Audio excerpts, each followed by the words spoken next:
daddy come home?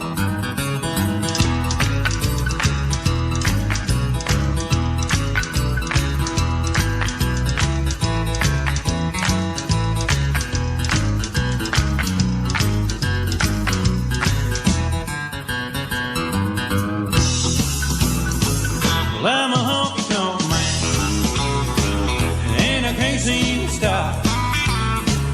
Love to give the girls a whirl to the music of an old jukebox. And when my money's all gone, I'm on the telephone singing, hey, hey, mama, can your daddy come home? Hey, now a pretty little girl and a jug of wine. Well, that's what it takes to make a honky-tonk town. Jukebox moaning those honky-tonk sounds. Well, I can't wait to lay my money down. 'Cause I'm a honky-tonk man, and I can't seem to stop. Love to give the girls a whirl to the music of an old jukebox. When my money's all gone, I'm on the telephone singing, hey, hey, mama, can your daddy come home?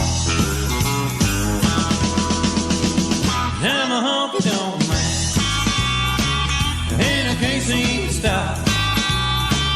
Love to give the girls a whirl to the music of an old jukebox. When my money's all gone, I'm on the telephone singing, hey, hey, mama, can your daddy come home?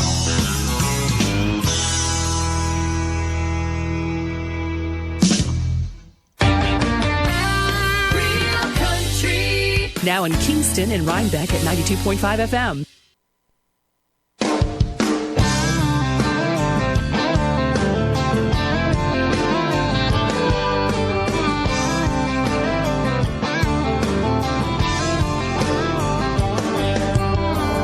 You could say I'm a little bit crazy.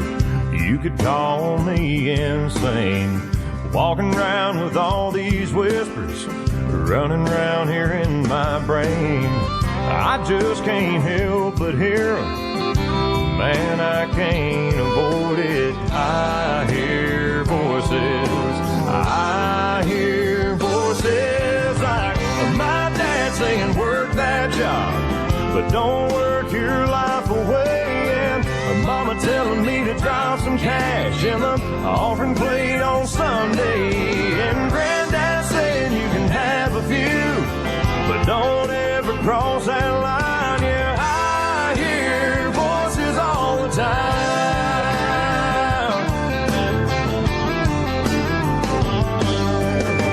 Turns out I'm pretty dang lucky for all that good advice. Those hard to find words of wisdom hold up here in my mind. And just when I've lost my way, or I've got too many choices, I hear voices. I hear voices like my dad saying, quit that team and you'll be a quitter for the rest of your life. And mama telling me to say a prayer every time I lay down at night. And grandma saying if you find one, you better treat her right. Yeah, I hear voices all the time.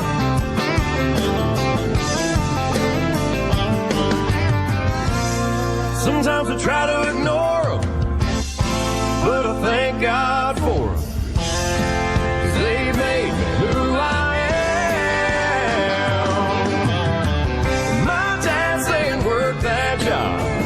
Don't work your life away. And mama telling me to drop some cash in the offering plate on Sunday. On 920 WGHQ, 1260 WB. Good morning. You're now listening to Kingston Community Radio, airing on FM 92.5 and AM 920 WGHQ, Kingston, New York. This programming is brought to you by our listeners and corporate underwriters who are interested in presenting local community radio. The opinions expressed on this program do not represent those of Pamel Broadcasting or Kingston Community Radio. Listeners are encouraged to send in $10 per month to help bring this program to you, and mail your contributions to Kingston Community Radio, Post Office Box 4364, Kingston, New York, 12402. For more information or to donate online, visit our website at mykcr.org. And good morning. This is Dan Gatus at 7:01 this Tuesday, December 15th, halfway through the month and on the way to Christmas and New Year's. And it's 30 degrees right now here in uptown Kingston. It's going to be mostly sunny today with a high of 34. Tuesday night tonight, a few clouds, low down to 16 degrees. Wednesday, cloudy with snow developing in the afternoon, 44% chance of that, of some snow in the afternoon, a high of 28. Wednesday night, monitoring a potential winter storm, periods of snow, 78% chance of snow, possible 1 foot or more. Thursday, snow during the morning, giving way to some clearing in the afternoon, 60% chance of snow in the morning, and an additional 1 to 3 inches. Thursday night, a few clouds, a low down to 12, lowest this year. We'll be right back.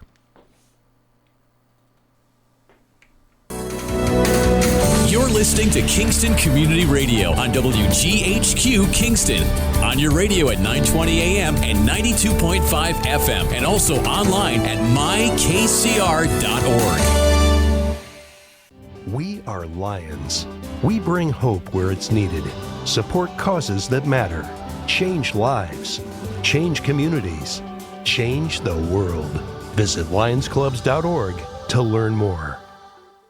If you came across someone struggling with hunger, how would you recognize them? By their clothes, their age, the way they speak. Hunger can be hard to recognize. Learn why at IamHungerInAmerica.org. Brought to you by Feeding America, 200 Food Banks Strong, and the Ad Council. Do you love the festive decorations and colorful lights of the holiday season? Visit Central Hudson's Instagram page, Central_Hudson, to vote for your favorite photo capturing the best decorated home in the Hudson Valley. Be sure to follow our Instagram page so that you may choose your favorite photo. Hurry, voting ends at noon on Wednesday, December 30th.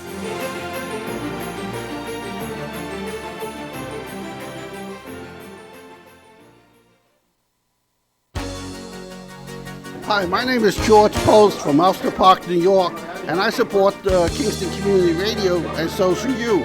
Where else can you speak to your local representatives on the air and have your questions answered? So thank you and support KCR. Thank you, George. You're listening to KCR, Kingston Community Radio, WGHQ, 920 on your AM dial, 92.5 FM, and streaming online at mykcr.org. KCR's talk radio, so call in 331-9255. Visit our Facebook page at facebook.com, groups KCR920. It's a great community forum. And today is a terrific Tuesday. And it's going to be a sunny Tuesday today, and Cameron Rylance is in the on-air studio. Good morning, Cam. Good morning. Waiting for my co-host, Nina. I hope... Better half, huh? Yeah, certainly. On Tuesday mornings, that's for darn sure. Hopefully everything's okay, but... Yeah, I'm sure she's running a little late, maybe. But yeah, the sun's coming out before the supposed snow tomorrow night. But... the Weather Service is hedging their bets, I noticed, because they only say a 78% chance of snow. Yeah. Like, they're not positive. It could blow south, east, west, who knows. But 78% is pretty high. Yeah, Usually but if you said 100% chance of a foot of snow, then you were like, uh-oh. Right. Now, I bet it's going to be one of those... well, sometimes it's regional. Sometimes it's, oh, wow, it dumps like mad up in the Catskills, and we don't get that much. Or, Newburgh gets a foot and a half, and we get 3 inches. So I'll believe it when it's on the ground. It's true. Yeah, but the shovels are at the on deck. I was debating. Well, I just solved the whole problem. I was debating prepping my snowblower yesterday after work, but I got lazy and didn't do it. Because I didn't do it, we probably will get a foot. Had I got it ready to roll, we wouldn't get anything. Yeah. So it's just like I'm actually going to deny it. I think it's fake news, and I think that let's just skip it. I'm going to deny the snow. It's not going to happen. There you go. No sense. No sense worrying about it. It's going to fall no matter what. So, but yeah, other than that, uneventful day. We have a couple guests lined up. Our mayor is due to. I'm sure he's going to call in at 7:30. Good. And then our pal update. Mike Oliveri is on. And then we have some guests from KUBA coming in. So I'm not sure What's KUBA again? Yeah, What's KUBA? The Kingston Uptown Business Association. Oh, that's right. Thank you. Right. I'm not sure who is coming in or if they might call have a specific agenda, but we'll find out when they get here. So, Nina, good morning. Good morning, everyone. I made it. I got halfway to the studio and realized I didn't have a mask. Oh, not good. Yeah, well, you got one now. Yeah, I do. I do. Yeah, I thought I was going to be late. I had a moment of panic this morning. I hop in my car and I know my car key isn't like going into the ignition. I'm like, what the heck's going on? I look at it. It was my work key. It's just a plain black key, you know. Make me feel good. My work key. It's a good thing it didn't then, right? Yeah. Well, yeah. Yeah. You're right. Yeah, Ford doesn't work in Honda. I don't think. I was like, oh my God, what am I going to do? I'm going to have to walk. I'm not going to make it if I walk. I can get my bike, you know, and then I look at it again. I felt the little key fob, and I was like, there it is. Okay. All right. Wrong keys. Fished around in my man purse and came up with the right keys. And well, you know, it's funny because speaking of keys, I have my husband's car today. I have Dwayne's car today. And my car is older, so I put the key into the ignition and I turn the key. But in his car, there's no ignition, and you press the start button. And I have the worst habit of making sure that these keys are with me at all times, because that's you get out, you turn the car off, and you're not taking that key out of the ignition. Yeah. But so that key fob has to be near the car, though, right? It has to be like in the car. It has a sensor or something. It does. Okay. It does. Yeah. But I do know that once, say, for example, you start the car and then you run back in the house and you leave the keys on the thing, you can ride off without the keys once the car is started. Oh, that's, not good, right? Not good, yeah. especially at the end of the day when you leave the office to right. go home. Oh, my goodness. It's on the coffee table. Oh, no. So, anyway, but keys... I'm notorious with losing keys, so I can't say too much about it. Significant amount of my work day looking for keys. You know, everything's locked. There's 50 doors. Oh, yeah. 50 doors. I don't carry 50 keys. A lot of them have the same key, but no. I always misplace mine. Yeah. No, I mean, nowadays you can set up your house so that you don't have to have any keys at all. Yeah. It's probably going to come that way with cars too, that you can just use your Apple ID right on your phone and turn on your car. They're reading your brain anyhow, or predicting your behavior. So, speaking of that, have you watched the Netflix documentary on Social Dilemma? The whole thing. Yeah, you know that. Yes, dude. The guy that made that's an alumni of my camp. Oh, you're kidding. That's interesting. Jeff Orlowski, yeah. No, that's a scary movie. I haven't watched the film or whatever docudrama, whatever. Yeah, right. It's like holy cow! I never knew a lot of the stuff that they tell you. That's what people say. They say be prepared if you watch it, because it really is. Think about what you do online. That's for sure. Yeah. Can you repeat the name of the movie? Social Dilemma. Social Dilemma. Okay. And it's It's like a half documentary, half movie. It's it's pretty interesting how they do it. And industry experts, the experts, from PayPal and Uber and every big tech company you can think of. They have, most of them are former high level employees. A lot of the people who actually wrote the codes and came up with the idea and how to monetize everything. That's the weird I still can't wrap my head around it. My son, he's on, internet, whatever. And through him, I've learned about it. But these influencer people, they make money. So many people watch them, and they get, 1/10 of a penny for every person that watches them for a certain amount of time, so they can, they can target advertising. But 100,000 people are watching it for 2 hours a day. A tenth of a penny turns into big dollars. Oh, quickly. Sure, absolutely. It's amazing. Some of these people are making millions of dollars a year. Riding their skateboard, showing whatever. It's wacky. It really is. I still can't wrap my head around how that's been turned into money. Yeah, and one of the top jobs is social media strategist. So all these companies looking for these strategists to come up with these different ways of reaching out to the public through social media to influence them. Yep. Yeah, and which is a job that didn't even exist 10 years ago. Right, right. High-paying jobs, Actually, I'll tell you, but one of our monthly guests' daughter is involved with that in a big company. Okay. successful and smart and yes, absolutely. It's like holy cow, that's a job, but yeah, no, it is working out for them. It is, Crazy. That's for sure. So next time you go on Facebook or Instagram or Snapchat or any of those, even what's even weirder. All right, quick story. An associate of mine, former employee's husband, works in the Air Force. He's security. He works in intelligence, in the Air Force intelligence. That's all he can tell you. He is not allowed, like if he has a game system or a Wii or Xbox, Alexa, he's not allowed to have any of those devices. If he has them and uses it, he has to, be conscious of it, but he has to unplug it from the wall, unplug it from the cable, because your PlayStation listens to you. Your Alexa listens to you. Yeah, Dwayne goes crazy with Alexa. Only knows what you can say, and being in military intelligence. Yeah, sure. Not allowed to. Yeah, so if he plays game, he has to shut it off, unplug it, practically put it back in the box to make sure nothing's listening. And I believe that. Yeah, and it's like, wow, Yeah. Not that what you say could, it'd be hard pressed to fall into enemy hands or whatever, but you say something and say, oh, I want to learn a foreign language. And in 2 hours, you look at Facebook and Babbel or Rosetta Stone. Absolutely. Advertising comes up. It's like, what? Like, how did they, do this? We did a little experiment, my kids and I, and we were talking about coffee pots. We said, let's talk about coffee pots, new Keurigs, blah, blah, blah. So we talked about them for about 5-8 minutes. We stopped. We all went on our phones 5 minutes after that. Absolutely. Up on Facebook, popped, Keurigs, espresso, whatever. Yeah. It was really scary. That's creepy. Yeah, but it's the truth. So and we have an Alexa, so. Back to that movie, The Social Dilemma. Yeah, check it out. Be prepared to be a little bit shocked. That's what people say. Yeah, I haven't seen it yet. But anyhow, so the kid, Jeff Orlowski, that made that movie, he's made 2 other movies. One, he won an award for Chasing Ice.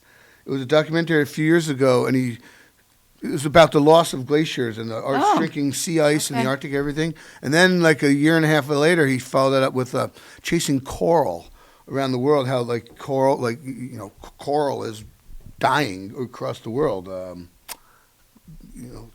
Problem. It's an indicator. How does coral? I have absolutely no idea about this. How does coral affect the ecosystem, or how does coral? Well, what role does it play? Coral is it's a symbiotic relationship. It's a plant that makes a rock that's a living thing. It's It's a barometer of the conditions of the ocean. Yes, because it's like the canary in the coal mine. They're going to be affected first. But it's the basis of a thriving food chain. Little tiny shrimp live amongst the the polyps and of coral. Bigger fish eat the little fish. It's boop, boop, boop, all the way up the line until you have Doria. Beautiful fish and sharks. And coral is similar to forests. Yeah, our forests and the conditions of the tundra, the conditions of the forest, conditions of our rainforest. The Great Barrier Reef is a fraction of what it used to be off of Australia. And all over. I mean, even, Florida and the Bahamas, all over the world. And what causes deterioration of the coral? Variety of things. One, pollution, the acidification of the ocean, the warming, a whole bunch. Rising sea levels. If water gets higher, less sunlight will go down, so it'll have less photosynthesis and a whole variety of things. Change. It indicates change. So the change isn't always good. Change is not always good. Change is good sometimes, but not always. Depends what the change is. That's right. Changing your diet to lose some weight. That's good. That's okay. That's good. That works. That's not a bad thing. But changing environment fast, that's not such a good thing. So. No, not at all. But and I don't know. I came a little late, but have we talked about the impending snowstorm? Yeah, we did. Okay. All right. Did you notice they're hedging their bets? They only say 78-80% chance. I know. Which means we're not sure yet. Might be. I'll tell you after it snows. I'll tell you. Right. Yeah. Right. Yeah. Put your tape measure out. That always amazes me with the forecasting of the weather. With all the tools that we have at our hands, and all the technology, that it's still difficult. You just, don't know what Mother Nature is going to do, and the last minute that wind could shift, and the front could move. As they're predicting it, as they're saying, what the weather's going to be. It's changing. It's already, since they measured it and tested it, it's a dynamic system. It is, absolutely. So our first snowfall of the year, and next week is right before Christmas. So it would be nice to have a white Christmas. Can you believe that? Yeah. No, I'd rather have a green Christmas. Yeah. Do you have your tree up? Yes, I did. Last week, I came home from work last Monday, and my son had put it up. Oh, that's a nice surprise. Artificial tree, but went in the attic, pulled see, out. now, if I was a betting woman, I would have bet that you had a real tree. I do. We usually do get a real tree, but I just set it up because we have that awesome Herzog's Boys and Girls Club. Right, yes. Stand straight system. We got it. But he went up in the attic and he did it so for I'm you, not gonna, I'm not going to, No arguments. No arguments. There you go. But even more impressive, he put the box back up in the attic. That's impressive. This is a parent of a teenage son speaking right trip now. over the box, or it's wedged in the hallway, But all right, here's a long shot, Nina. What kind of tree do I have? Oh, you definitely have a real tree. Oh, gosh. I guess I just wear it everywhere, don't I? You definitely do. It's that pine scent that I'm getting off you. The spruce. Right. But I've been waiting to tell you. Uh-oh. I was about my rabbit. Oh, yeah. Let's hear about the rabbit. I was so underwhelmed. We've heard it tastes just like chicken. Tastes just like chicken. If you look at the thing whole, it's not a chicken. So Cameron, for people who weren't listening last week, tell them where we were at to get to this point about the rabbit. I've always wanted to have rabbit. Never had it. The Bugs Bunny. Where's my Hassenpfeffers? And I know Italians eat. Italians lots eat a lot of rabbit. Russians. I learned Russians eat more rabbit than chicken in Russia. So I stumbled upon it, a frozen rabbit at the restaurant Depot. A little backstory here. So I think it was Tuesday night. Right. Tuesday night. Last Tuesday night I was making it. Because I bought the rabbit Sunday before our Elks chili dinner, and all excited. Research recipes: Italian, French, German. So I settled on this French recipe. It was a Dijon white wine Dijon cream sauce with herbs. He cut it up. I went to watch the YouTube video. I had to cut it up and, portion it and whatever. And did it. Made it. Dredged it in flour, fried it in butter, took it out, reduction, so, pan gravy. And, sauce was delicious. The preparation, it's cooked well. But it was like, first bite, my mouth is watering, and I was like, oh my gosh, this is chicken. The rear leg, and when you cut it up, it looks like a piece of, you get a whole chicken, you cut it up, you got like a rib section, thigh, leg, similar to, other, the rabbit. So I picked the thigh, like the leg quarter, looked like, so it was going to be the best, the tastiest, and cutting it open with knife and fork, it looked like a small chicken leg. It tasted like it. The consistency, I was like, man, I was so disappointed. So you would say if you did not know that was rabbit, you would think you were eating chicken. Yeah, small chicken quarter leg quarter, whatever. Okay. So, well, how was the recipe though? Were you happy with the sauce and it was delish. Was it moist, tender? Yeah, because it was. After you pan fried it, you popped it in the oven for a while. Didn't need to cook as long as the recipe said, but it doesn't matter. But yeah, so what else? You were just like so ready for or a different texture, or I don't know, something different. No. But no, it was just to say, it tastes just like chicken.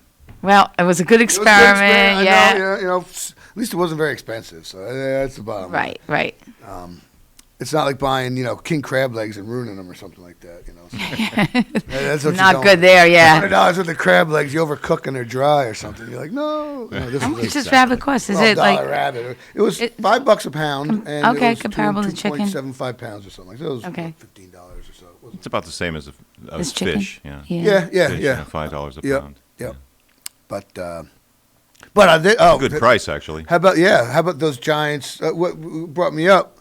So on the way back, I was traveling through Sunday morning. I stopped at Restaurant Depot and bought a quarter bushel of clams. So okay, you could do a little clam bag. A couple buddies came over, watching the Giants in my backyard. Got the TV set up. Oh, yeah, it was Eating beautiful steaks Sunday. and Beautiful. lobster tail. We feasted, but was it kind of a disappointing game?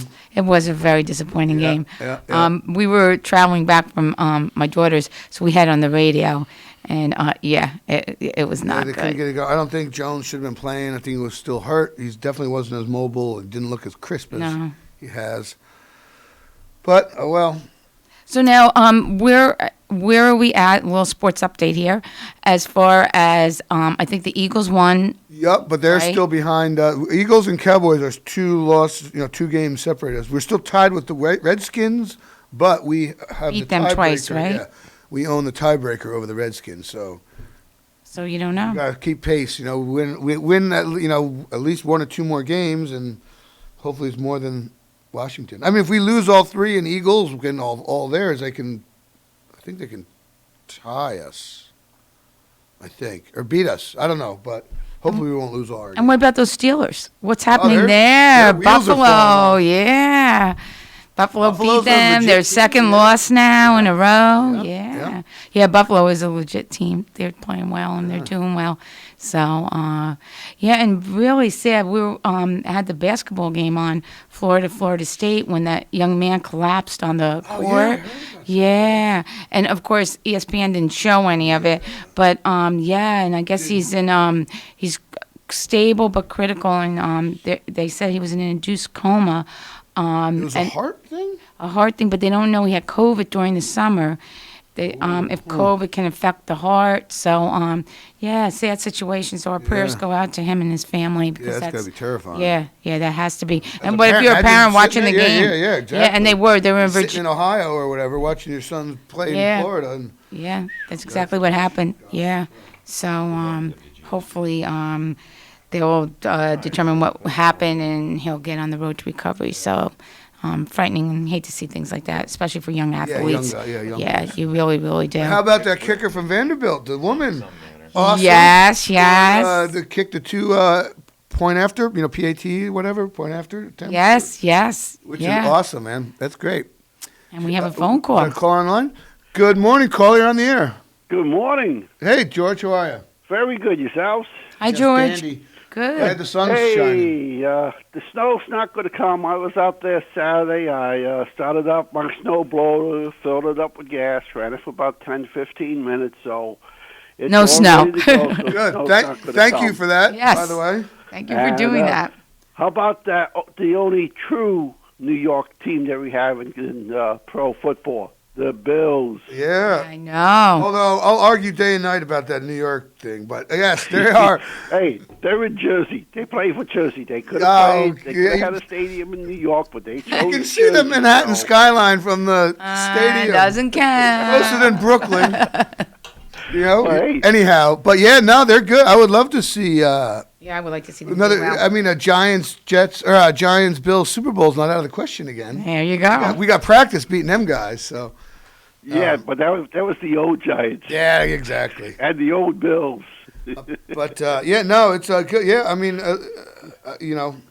But hey, we could definitely throw off the Jets to New Jersey. Yeah, they can keep them. Poor Jets. Because I tell you what, that one Jets loss to the Raiders, that was pathetic. Yeah. How you got 13 seconds to go in the game? Yeah. I know. The guys all the way back at the 5-10 yard line. That's why The guy Greg got Williams fired. is. He should have been fired. Yeah, well, he The is. defensive coordinator got caned. Yeah. And the coach should have been right after him too. Yep. I think the end of the season, the next day, I think he's gone. They're clearing that whole front office, I should think. Yeah, I would think so too. Well, I think Woody Johnson may be coming back. I mean, I don't think after the administration change, chances are there'll be a new British ambassador. So Woody will come back and clear house at the Jets. So let's hope so. They need it. They need a really clean house. Yeah. But hey, looks like they could lock in that first pick in the draft. Yeah. Sorry, Sam. I know. Poor Bye-bye. Sam. Yeah. Sam wants to stay a Jet, though. Stuff. But hey, Nina, is the state late in getting the registration out on a lot of vehicles this year? Yes. As a matter of fact, many people haven't received the renewal notices at all, George. So yes, and they may not get them all out. So if you are up for renewal and you haven't received it in the mail, you're still responsible to get your registration renewed. And that's difficult because I know a lot of people depend on that notice to realize whether they need to renew or not. But check your sticker on your window and see when your expiration date is. But yeah, they are. And the same thing with driver's license renewals. Those aren't going out either. Right. Luckily, I got my driver's license done back about a year or two ago, so that's good for another 6 years.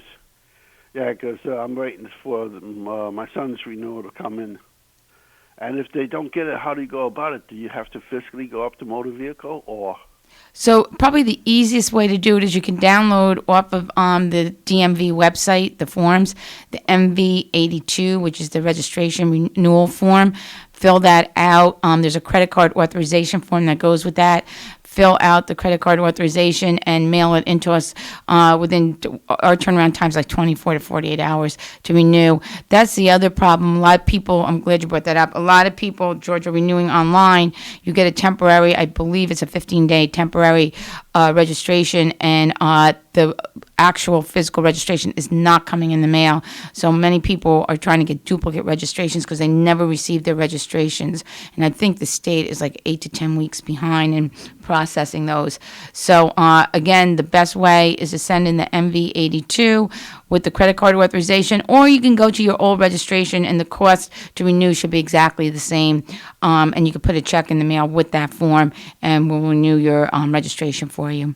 And if not, call the office and we'll mail you the form. Okay, very good. That's what I like about you people. You guys in Ulster County is great because I did my truck through the mail to you guys here earlier in the month. And it was, like I said, turnaround was right within about a week and a half between the mailing time that I mailed it out and the day I got it back. So you guys do a great job there. And, hey, maybe Cuomo ought to find himself for his people in the motor vehicle for the state not doing their jobs right, like he does Central Hudson. Well, we try hard, so I appreciate that, George, very much. Thank you. Yeah, but no, Ulster County is great. You guys do a great job, and it's a great system you have there to have, hey, people get in and get right out, and you're no longer waiting hours on end. So you guys do good work. Thank you. And if I don't talk to you beforehand, both of you have a Merry Christmas and a safe and healthy New Year. You too, George. Yeah, Thank you. too. Same Thank to you. Merry Christmas. Bye now. I know, Bye. Christmas, oh God, right around the corner. Oy. Well, at least a good thing is in what, 6 more days, the days will start getting longer. Yes. 1 minute, right, Cameron? Yeah, yes. a minute or two a day, so that's nice. Yeah. This This dark in the morning, dark at night. But Yeah. did you see that thing, I think it was Canada, Ontario, the province of Ontario, whatever. There's a proposal or something like they'll eliminate they want to eliminate the Daylight savings? But they want Ohio and New York to do it also because of so much trade and business. Oh, sure. Across the border and everything, it would really cause. It wouldn't bother me. I mean, I know every year there's you hear So about people, if we don't do daylight savings, the days would be it would stay daylight longer in the afternoon, but it would be darker longer in the morning. Maybe. I'm not sure how it works. Maybe. I'm not sure either. We'll have to Google that one. Yeah, exactly. It just change it and live with it, and Yeah. you have to listen. Why? I like that. Change it and live with it. There you go. So you don't need to know everything all the time. There you go. There you go. I propose that we have shorter hours during the day. Oh, there you go. Okay. And then we can go from 6 a.m. to 6 p.m. and it'll still be light. I like that. I like that. We just shorten them, like the days are 50 minutes instead. I mean, the hours are 50 minutes instead of 60 minutes. It'd be like a snow day schedule. All the classes are a little short. All right, look at we're at the bottom of the hour. So hopefully we'll be back with the mayor after the break. Yes, 7:30. Okay, and thank you, Nina Postupack and Cameron Rylance for this first segment of Terrific Tuesdays. You're listening to KCR, Kingston Community Radio, on AM 920 and 92.5 FM, WGHQ. Tuesday, December 15th, and 30 degrees here in uptown Kingston. It's going to be mostly sunny today with a high of 34. Tuesday night, a few clouds, low down to 16 degrees. Wednesday, cloudy, snow developing in the afternoon, a 44% chance of snow in the afternoon tomorrow, and that's a high of 28. Wednesday night, monitoring a potential winter storm, periods of snow, 78 to 80% chance of snow, and a possible 1 foot or more. Thursday, snow during the morning, 1 to 3 inches, and 60% chance of snow during the morning, giving way to some clearing in the afternoon. And Thursday night, a few clouds, low down to 12. We'll be right back.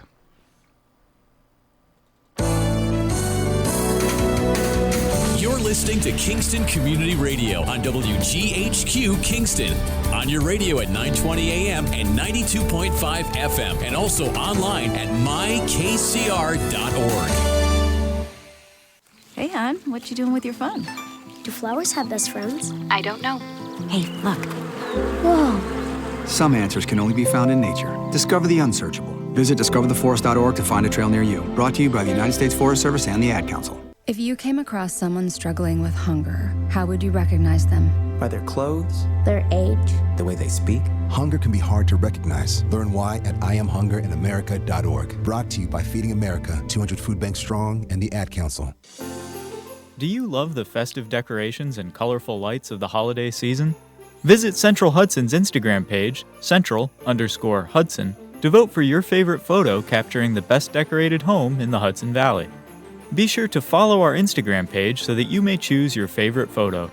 Hurry, voting ends at noon on Wednesday, December 30th.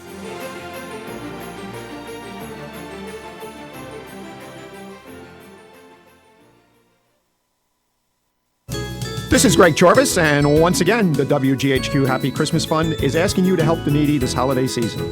For the last 50 years, the WGHQ Happy Christmas Fund has helped less fortunate families have a happier holiday. Look for our collection boxes at the local branches of the Ulster Federal Credit Union, Rondout Savings Bank, the Mid-Hudson Valley Federal Credit Union, Ulster Savings Bank, and at the Kiwanis Ice Arena in Sorges. Thank you very much, and have a happy and Merry Christmas. And thank you for making the Happy Christmas Fund such an incredible success this year, unprecedented.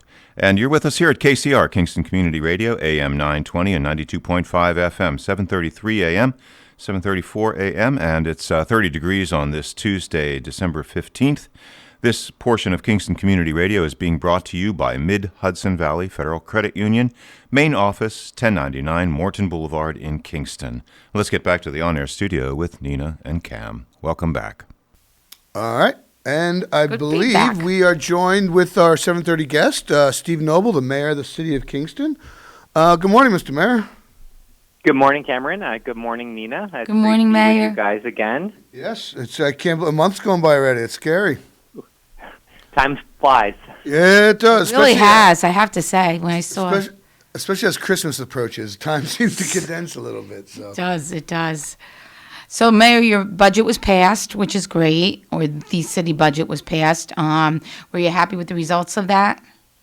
Yeah, we have, our staff works really hard every year to put together a budget. And this year, with everything that's been going on, it's really a huge effort on behalf of our comptroller, John Toohey, and all of our department heads. They knew that they needed to reduce costs in light of the pandemic and our revenues being a little less than normal, and they really did a great job. And so we've got a good budget that's going to let us move forward with the city and all of the projects we're working on, and not raise taxes again, which is really important, especially now with how much people are struggling, and we just didn't want to add to that burden. Also, I saw an article in the paper that the tax revenue is not as dismal as it may have been. So that's a little bit of a bright light. Got to be helpful. Yeah, I think one of the things that we saw, with our sales tax numbers is that, they did take a huge drop earlier this spring, but this summer, as the number of COVID cases went down and many people were looking to come upstate, and many of us local folks were able to kind of get out of our houses, everyone did a great job of shopping locally and supporting all of our restaurants and retail stores, and there was definitely a lot of online shopping as well that occurred, and so all of that, does come back locally now with the, sales tax, and so we were able to not see such a huge decline as we were once expecting, and so that's a good thing. Many of our other revenues, though, were hit. Like state aid. We lost 20% of our state aid that was withheld this year, which is over $600,000. So there's still some kind of not great news on the budget front, but at the same time, we really we worked hard, I think, as a community to kind of open our businesses back up and get people out and about again in a safe manner. But we know that it's going to be a little bit of a long winter. We know the vaccine is coming out, which is wonderful news. But it's going to be a while before folks in the general public all have an opportunity to get vaccinated. And so we know that we're still going to have to hunker down for a few more months while we, go through, this COVID spike that we're having. Now, speaking of the vaccine, I know, people in assisted living facilities and those workers are, the top of the list. Has any arrived in city or county? Do you know yet? Probably not. So, Ulster County, I believe, was supposed to get their first doses this week, and so I believe that all of the first doses are going to the hospital system here in Ulster County to have the kind of critical healthcare workers be the first to take the vaccination. Yeah, nursing homes. Then nursing homes and their high care critical staff, and so. I believe that it's on site. If it isn't now, it will be imminently. Shortly, yeah. So that's good news, and it's a step in the right direction for sure. Yeah, absolutely, Mayor. We get this question quite a bit, and you probably get the same. With the hours down at City Hall, or are you open to the public, or what is the protocol right now at City Hall? Sure. So, since the COVID spike started again at the end of November, we have, a Dropbox that folks can leave all of their paperwork in. All of our staff are still present for the most part, either working from home or working in the building. And so we're still able to process any transactions, but we're really limiting, folks coming into the building. And so if there's a special need, you just have to call and make an appointment. And our staff will either meet you outside or, work with you to figure out an alternate arrangement. But thankfully, many folks who had to visit City Hall in the spring, kind of were used to this new system of using our Dropbox and getting stuff mailed to them. But it is definitely a change. But it's helped keep kind of everyone safe so far. It does. It works well in limiting the public, unfortunately, is what you need to do right now. So, and the Dropbox is right by the door as you enter City Hall? Yes, yep, right on the side door on kind of the Health Alliance side of the building. And that is, there's a Dropbox there. And, you can basically do everything from pay your tax bill to pay your parking ticket, and leave all of that right there in a secure way. Or you can also take advantage of all of those same services on our website as well. And if somebody needs a birth certificate, because we get that quite a bit, they could call the city clerk's office, and they will be directing them as to how to get that birth certificate? Yes, yep. And we a lot of that work we're able to actually do remotely or do via video call. We've actually, everything from we do lots of weddings. Wedding and marriage licenses, certificates. Via video call, and so thankfully, as we've had to learn all this, these new ways of doing business, but I think it's really made us actually slightly even more accessible to folks when they can't actually travel to City Hall. They're now able to do much of their clerk work remotely. Great, that's really good. I saw also an article about rental assistance to individuals with certain income levels that's being offered. Could you speak about that program a little bit? Sure. So as part of the funding stream that we received through the HUD, we have funding available that we granted to REPCO to help us be able to make sure that anyone that has been renting over the last few months and were negatively impacted by COVID, so if they were worked in a restaurant and lost their job, or if they had their hours greatly reduced, or if their business shut down and they found themselves unemployed, you can now, and if you're behind on your rent, you can apply for this program if you live here in the city of Kingston, and you can have help to make kind of arrears to your landlord. The payments go directly to your landlord and can cover up to $3,000 of your back rent.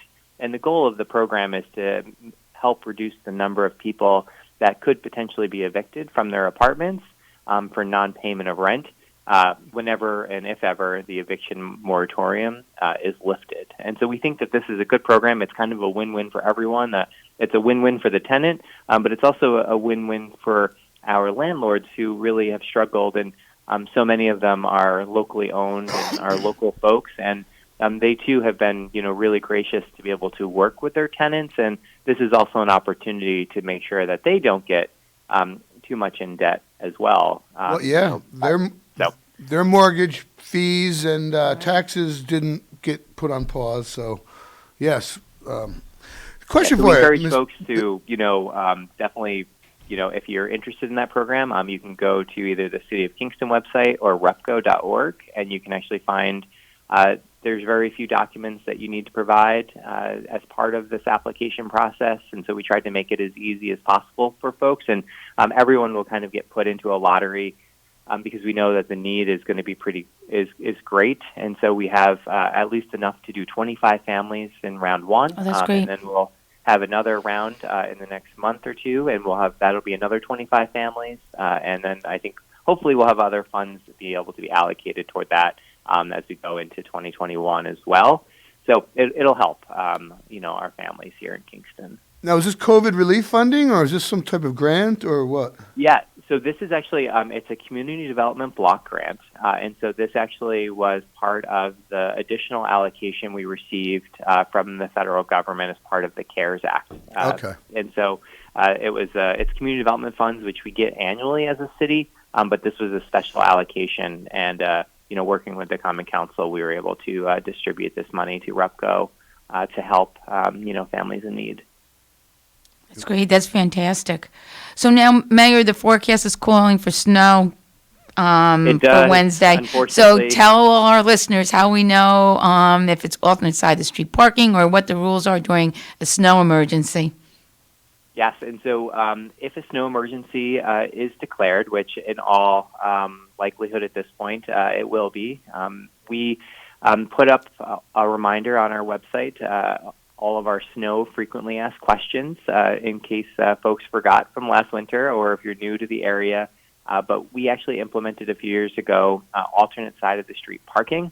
So what that means is that if on, say, Thursday morning a snow emergency is declared, everyone would move because Thursday is an odd day. It's the 17th. Folks would move to the odd side of the street, which would allow the even side to get plowed and cleaned up.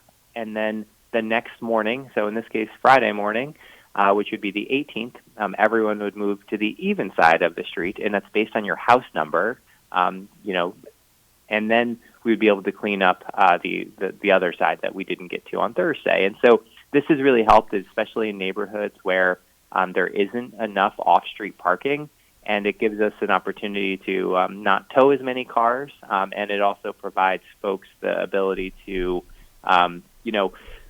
not juggle, their lives so harshly. We've had many people who, would have to park their car, 8 blocks from their house in the nearest municipal lot, and then have to lug their kids and their family and their groceries back to their house, and that's just, we don't want to do that. And so hopefully this alternate side of the street parking works as long as everyone in your neighborhood follows it. Yes. So the one thing that we do say is that, for those folks who don't follow the rules, write tickets. We do ticket those Yep. folks. And so if everyone moves to the even side or the odd side of the street except for one person, that really disrupts the whole snow removal process. Yep. And so we do have the ability to ticket and tow if we need to, especially if it's a large storm. And so if we do get a foot of snow, I just really encourage folks to heed those guidelines. And so not only do we put all of that on our website and our Facebook page, We also do what we call our Swift 911 system, which is an emergency alert system. And so if you've signed up to have a text message received, we will text you to let you know all of the snow emergency details. But we also call every landline telephone in the city, as well as any other folks who have registered their phone numbers with us that don't have a landline.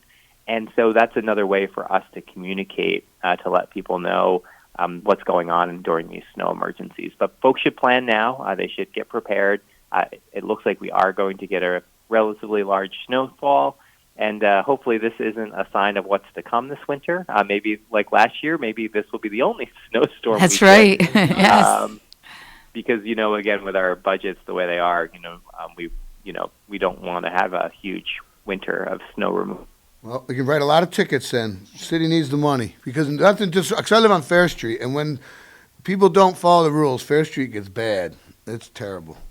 So, a question for you: the easement that the city granted on North Street downtown, by St. Mary's Hall, North Street, St. Mary's Hall. Yeah. I was down there a while ago, and there's the Hutton Brickyard property, whatever. There's like a gate across North Street. Does this will the? Oh. Did we lose you? Sounds like it. Yeah, it does. So my question is that going to stay? I mean, what do they need an easement for if they already own the land and there's a gate across the road type thing, Right. Is it access to the rail trail, the new trail they're building? I don't know. That's that's a really good question. Because I went down there looking to see if I could see that trail. Mr. Mayor, are you back with us? Yes, I'm sorry, not sure what happened there, but yes, the trail. We actually we will be opening it and making announcements on the opening date next week.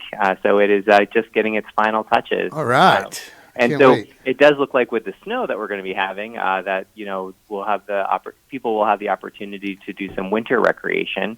So it won't be plowed, and so it'll be a space for folks to be able to snowshoe, cross country ski during the winter months, and then when the snow's not there, you could of course walk it. But it's going to be from Kingston Point Beach, which is the main parking area for the trail. It'll be about, and that's where everyone will park at the beach. And there's a pedestrian path that leads from the beach over to North Street and then onto the Empire State Trail, Hudson River Brickyard Trail. And then if you're a cyclist, you just would take the on-street roadway network to get there. And then it's about 1.9 miles, from North Street to the end of the trail, and then 1.9 miles back. And so it's completely paved, and it's beautiful and scenic, and provides people to a site that has not had public access in decades. Long time. So, now, the last time somebody worked there, on site. Yeah. Now, my question was, I think I was right when you lost you there. So at the end of North Street, there's a gate, for the Hutton properties. In relation to that gate, how would cyclists or whatever get onto the pedestrian trail? Yeah, and so that gate will be operated by our partners at the Hutton Brickyard every day. And so, for instance, during the winter months, the trail will be open 7 to 5. And so during those times, the gate will be open. And then during the overnight evening hours, the gate will get closed, which is really good to help make sure everyone stays safe because the site is, there's many dangers to the site due to the former history and the fact that the site hasn't been opened officially as a park yet. We don't want people going off trail or spending time out there in the dark, and so it's just basically going to be a daylight trail system. But so it'll be open all day long. Okay, because I had, like I said, I had gone down there. I was like, how is this going to connect? So that's good. Thank you for that update. Now, another quick question. What is going on? I was confused after I read the article about the Pine Grove Avenue realignment with Grand Street, I guess. What's the status of that?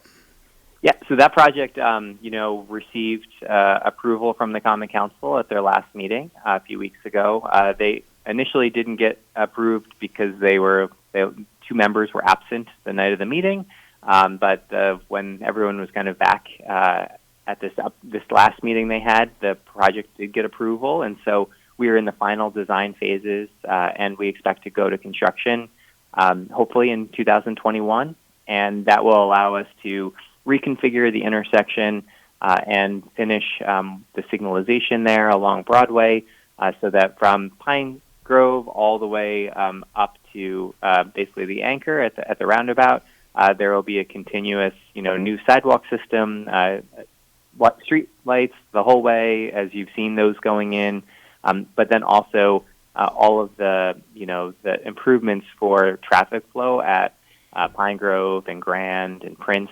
It's really going to be a tremendous difference. And so those are, getting the final design, polished, and then that will go out to bid. And we're really excited to be able to have that project moving forward. Yeah. Now, realigning it, I mean, if it's anything like the way they did Henry Street, which is great, they made a little curve. Now there's a little sliver of lawn there. It looks better. It works better. So I can only imagine Pine Grove Avenue will be the same thing. So. Yeah, and it gives us a really great opportunity for folks who know that in front of the Millard building, there is a relatively underutilized public parking lot, if you will. Yeah. There's like 3 meters. Right. It is and, underutilized. very few people use it. And so working with the folks who own the Millard building, we've all agreed that we're going to move those parking spaces out onto Broadway, like normal street parking.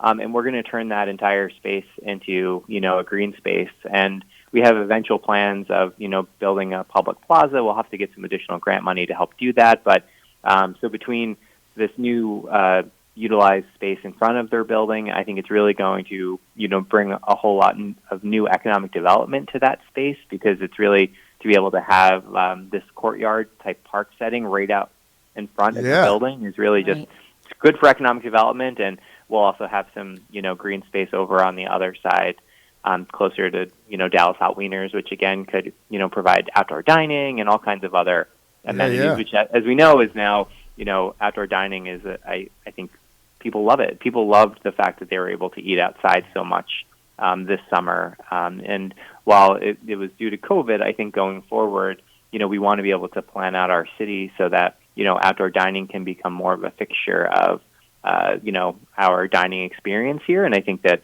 it really, drew people to Kingston based on how, kind of creative our businesses were and kind of building out these kind of underutilized parking stalls and spaces. Well, a lot of businesses can be bigger. Like Dallas on Broadway, for instance. There's only 4 booths in there. Yeah, they could double their capacity outside, and Ship to Shore, Boydson. I'm just trying to think of popular places that are small. They have the potential. Kennard, they have a potential to increase their business with outdoor dining. So, anything to help, Yeah, the other thing I'll just mention, I know we talked about housing a little bit, but yesterday I issued an executive order requiring that any new housing developments that come into the city of Kingston over the next couple of months are now required to have as part of their mix of housing 10% affordable housing units. And so if they're proposing to build 40 new units of housing somewhere here in Kingston, they would have to have 4 of them be affordable to, kind of the mid-range affordability guidelines that we have set here in Kingston and Ulster County. And so our Common Council has been working on this concept for many months now, but I feel that though due to the pandemic and the housing pressures that, people are knocking on Kingston's door now, and we really need to have something in place so that at least as part of any new housing developments that we're going to have a mix of income types. We do need housing at all different levels, and so I felt like that it was just so important to do that. I did it yesterday via executive order, and I think that it'll go a long way in helping to just make sure that we have housing for everybody here in Kingston. Yeah, absolutely. Now, you may not be able to comment on this, or know anything about it, but on Pine Street, the Pine Street Professional Building, I drove around the block the other day, and they're tearing down one of the buildings there. Oh, they are? Yeah. The back, if you're looking at the back one on the left. Do you know anything about that? Are they going to rebuild? Are they going to pave it over? Right. Any idea? So there are, I think, some plans that have been in front of the planning board to be able to help create a new health clinic on Pine Street. My understanding is I believe the Institute for Family Health is planning to open up a new health clinic, in Midtown, in the office complex itself. Oh, that's so great. Yeah. That's it will help That's needed. provide services closer to the community that they, want to serve and need to serve. Yeah. And, we think that it'll go a long way in helping to improve healthcare.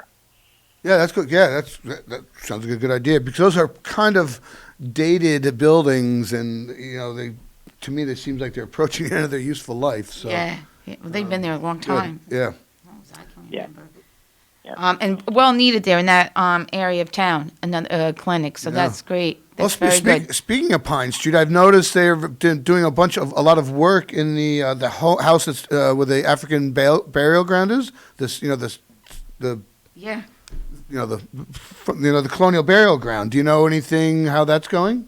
Yeah, they actually they're doing a tremendous amount of work on the site, and I believe that they're actually either they just previewed or premiered or will be premiering a video I think called On Hallowed Ground, and so I would definitely encourage folks to check out the work that Harambe and the YMCA Farm Project Youth and the Kingston Land Trust are doing to be able to help.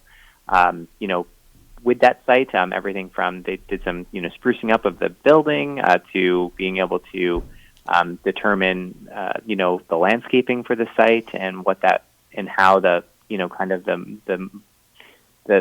space is going to be kind of interpreted to the public because it is as I've talked to some of the folks, it's a very difficult, place. You want to be able to invite people, and so you want to make it welcoming. But at the same time, you don't want to have it turned into a park per se because it's a very, sacred space that you want to be able to, protect and also give folks a moment to be able to, contemplate the history that, is below them. And so that's something that, they've worked with students to design, and so I'm excited to see them moving forward. Yeah. No, because I live around the block, and I think it looks like the building's been gutted and a lot, windows and paint, and they're doing a lot of work there. So it's good to see. Had been kind of a blighted house, but I think it's cool that. Yeah, that's great. Oh yeah, absolutely. Making it a sacred spot. Yeah. We got about a minute left, Mr. Mayor. Anything else on your mind? Yeah, I just I know that we've talked about this all the time, but I really just encourage folks to stay safe over the holiday season. Our COVID cases are higher than they've ever been. And I just really encourage folks to please don't gather together. We want to be able to, not have this get worse. We don't want our hospitals filled to capacity, and we want to be able to make sure that we all make it through the holiday season. And so I just really encourage folks to, follow all of the guidelines, stay with your immediate family. And I know it's going to be difficult because we all want to gather during the holiday season, but really for the health and of your loved ones, please, just do everything that you can to follow all of the guidelines. You want to be able to celebrate next Christmas. That's right. Yes. Absolutely. Yep. Excellent. Well, thank you. Yes, Mr. have Mayor, a good appreciate holiday it. and Merry Christmas. Yep. Yes, we'll Be talk to safe. you. It'll be a new year. Yeah, it'll be the new year. Yeah. So. Well, looking forward to it. Thank you both, and again, be well. Okay. All right. Yes, thank you very much. thank you, Mayor. All right. Thanks. Yep. All right, Dan. Look at that. Top of the hour. So, we'll be back with birthdays. Okay, and thank you, Nina Postupack, Cameron Rylance, and a special thanks to Mayor Steve Noble for calling in today. And you are listening to KCR, Kingston Community Radio, WGHQ, AM 920 and 92.5 FM. Tuesday, December 15th, and 30 degrees here in Uptown Kingston. This last portion of Kingston Community Radio was brought to you by Mid-Hudson Valley Federal Credit Union, 1099 Morton Boulevard in Kingston, their main office. Today, mostly sunny, with a high of 34. Tonight, a few clouds, low down to 16, getting quite cold. And Wednesday, cloudy, snow developing in the afternoon, a 44% chance of snow before sunset, a high of 28. Wednesday night, monitoring a potential winter storm, periods of snow, 78% chance of snow, possible 1 foot or more overnight. And Thursday, snow during the morning, giving way to some clearing in the afternoon, 60% chance of snow, and another 1 to 3 inches possible for Thursday. Thursday night, a few clouds, low down to 12.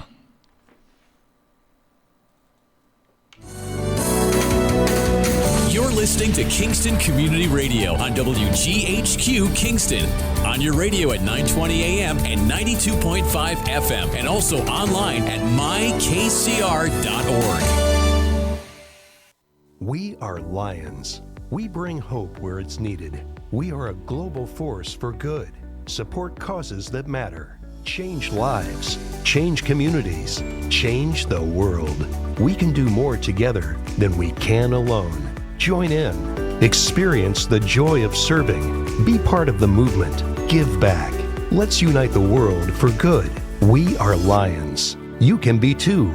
Visit weserve.org. As the world faces the challenges of the ongoing COVID-19 pandemic, Lions recognize that kindness matters now more than ever. And Lions and Leos are finding ways to continue to serve our communities. For more than 100 years, in times of need, Lions always find a way to help those around them. And after we emerge from this, we will be stronger than ever. Visit lionsclubs.org to learn more.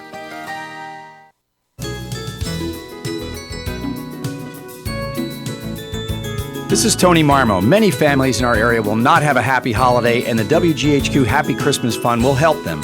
We are asking for your contribution to purchase children's clothes, toys, and food for seniors. You can drop off your contribution at the Boyce Brothers Dairy Milk House on O'Neill Street in Kingston. Thank you so much.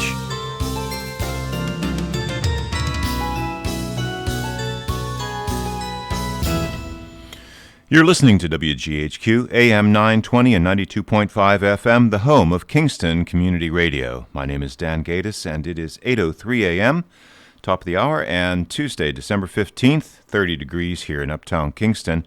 And this segment of KCR is brought to you by the Kingston Lions Club, serving the Kingston-Ulster County area since 1941.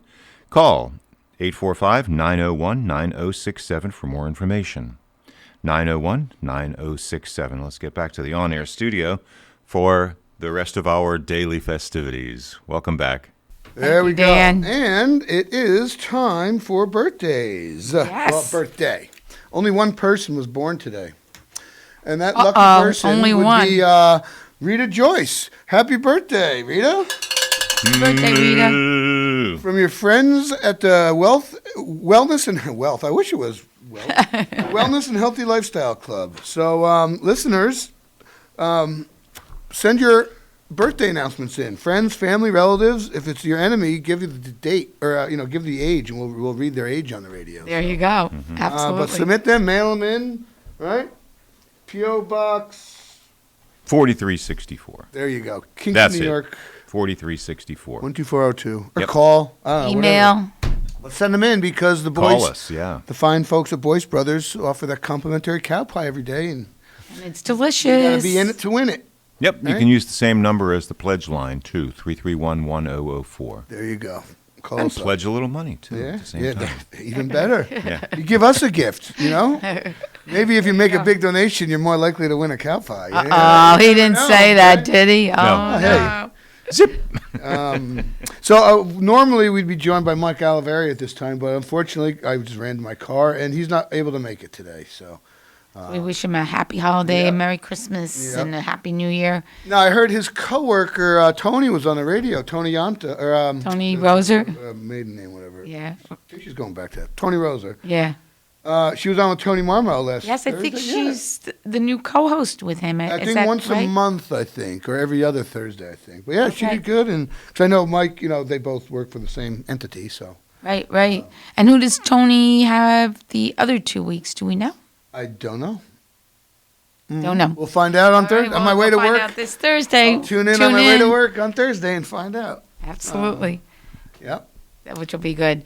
So, lots of changes on the lineup for the hosts. Yeah. Oh, Fran. Isn't Fran DiPetrillo or with Tony? Yeah, every I think other she's week. might be every other week. Or I think Or Fran what's might be with Lorraine Salmon. Yes, Lorraine. Yeah. Well, either way, they're all so tune in Tony's every a day of the week. chatty It's fella. new and exciting. That's right.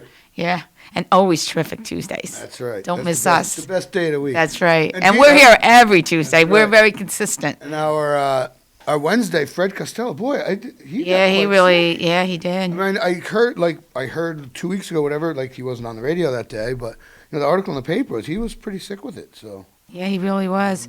So yeah, that's why. Lucky, Let's you be know, vigilant. Let's be better. careful. He's Yeah, on the mend, so. on the road to recovery. Yeah. Yeah, that's for sure. Absolutely. So, Cameron, let's see now. With your camp, do you close down during the holidays? My office is closed. Okay. But no, they're very generous with days off, like the day before and after Christmas and New Year's. But no, I'll be going in, working. Okay. Got work to do. Yep. Yeah, it's funny. Not funny, but just yesterday there was a big conference about what are we going to do next summer. Don't know.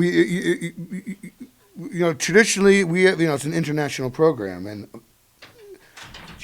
chances are international travel is still going to be restricted somewhat. Right. Normally, we're starting to look. Applications go out now.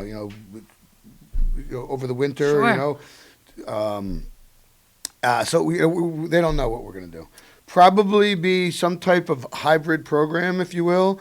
Maybe just New Yorkers, tri-staters. Maybe just people who've had gotten the vaccine. I know they're going to push everything off until August, so that's a ways from now. So Yeah, it is interesting. I agree with you. It's I was thinking the other day, it's been 9 months since we shut everything down back last March, and definitely we're going to go through this year, the whole year cycle, and then into the spring before we see any kind of change. But even with Italian American Foundation, we had a meeting last week, and the same thing. You really cannot make any plans as far as festivals or what's going to happen come next spring, fall. So really everything is up in the air right now. Yeah, and in our case, that sort of limits your ability to fundraise. Normally they fundraise to help support camp. Well, if you haven't had camp in 2 summers, why am I going to give you money? So yeah, it's a weird thing. So. Yeah, it's true too, because we do fundraising for the scholarships, and we're still doing the scholarships for the Italian American Foundation. But out of the pandemic grew Community Cares Foundation, part of the Italian American group, and it's amazing what they have accomplished and the generosity of people giving to the Community Cares. So in addition to the scholarships, we have really reached out to the community throughout the pandemic, whether it's to help with food, rental assistance, clothing, many different types of needs throughout the community, and through this Community Cares, we were able to, and the generosity of the members donating to it, we've been able to help quite a few people. So the focus changes. You're absolutely right. It really does. You're talking about scholarships. I'm Kiwanian, and Kiwanis every year gives $25,000 away every year to scholarships. Well, your biggest fundraiser, which is Capers. Yeah, and that's it's terrible, but sorry, kids. I don't mean to sound glib or diminish it, but what can we do? There's nothing we can do. No, there really isn't. It's really No true. way to make up that money, and Yeah, no, very difficult. Yeah, and so many, you see the impact on businesses, on retail, on dining, but also on the nonprofits, as well as, individual families and so forth. So it really runs a spectrum of so many different areas that have been impacted financially tremendously. Tremendously. And it's really amazing how the community has stepped up in light of that, and has really helped those in need. So I know all the food banks, and certainly People's Place. More. The holiday, the Christmas or the Thanksgiving food distribution, and Yes. The need is up across the board, so it's... It is, and we've had Angel Food East on here, and they really have done an amazing job also. And the list goes on and on with people. But remember, everyone, this is a call-in show, 331-9255, so please call in if you have any questions, comments, suggestions. Cameron and I would love to hear from you. If you got a complaint to Dan, not us. Dan. Or Lawrence. You can find Lawrence. Yeah, exactly. Yeah. You get what you pay for, right? Yeah. We're volunteers, so... We are volunteers, that's for sure. Yeah. Absolutely. Yeah. But anyway, the mayor was talking about City Hall, right? And what they're doing down there as far as COVID. So for the county office building, those of you that are listening, the building is closed to the public right now, except for DMV. There are drop boxes in the front and the back of the building, not only for DMV, but for the Commissioner of Finance, as well as for the county clerk's office. In addition, you can call and contact a lot of people about paying taxes and so forth. Contact the Commissioner of Finance's office. They will make arrangements for you to be able to come in and pay your taxes. Contact us. Of course, we're not doing any passport processing, anything of that nature. And we really have adhered to no public other than the DMV on the first floor, because we are trying to keep our employees safe, and we have had a couple cases of COVID. But go ahead, we have a phone call. Good morning, caller. You're on the air. Good morning, Nina. I heard you say something about renewing registrations, and I got my renewal about 2 weeks ago, and I sent it back in. I mailed it in, actually. Is that still... Does that still work with you guys or not? I actually mailed it to you guys. Oh, you did? Yes. Oh, yeah. We'll renew it for you and get it back in the mail to you. When did you mail it out? Oh, I think I mailed it around Thursday or so. Oh, yeah. Okay. So you should get it back within okay. a week, yeah. Because I heard that's great that you did that. I came in the middle of it, and I didn't get the gist of it, and I thought that maybe I had done something wrong. No, that's perfect. If you get the renewal in the mail, I'm glad you called in. If you get the renewal in the mail, just do not put it back in the pink envelope. Put it back in a regular envelope and address it to the Ulster County. That's exactly what I did. Yeah. I mailed it to you guys, the state's county clerk. And so far behind. Department of Motor Vehicles, etc. Yeah, you could do Ulster County Motor Vehicle. It's 244 Fair Street, Kingston. Yep. 12401. So if anyone who's listening, put that right into an envelope and mail it right in, or else we have the drop box in the back of the building that you could drop it in 24/7, 7 days a week, or you can leave it off in the front of the building. We have employees, DMV employees, working there each day between the hours of 8 and 4:45. Okay, I just wanted to make sure that you didn't change anything. No. Okay. All right, thank you. Thanks so much for calling in. Yep. The state DMVs are still closed, the offices themselves? State DMV is doing transactions, but only driver's license transactions and only by appointment only. And so if you want to put a car on the road, you actually have to mail in all your paperwork to state DMV. They'll process it. If it's wrong, they'll send it back to you. You correct it, and then you send it back to them, and then they'll mail you the plates. So it's quite a lengthy process to put a car on the road. Cameron, it's funny. One of the things that we've come up against quite often is individuals that buy out-of-state vehicles.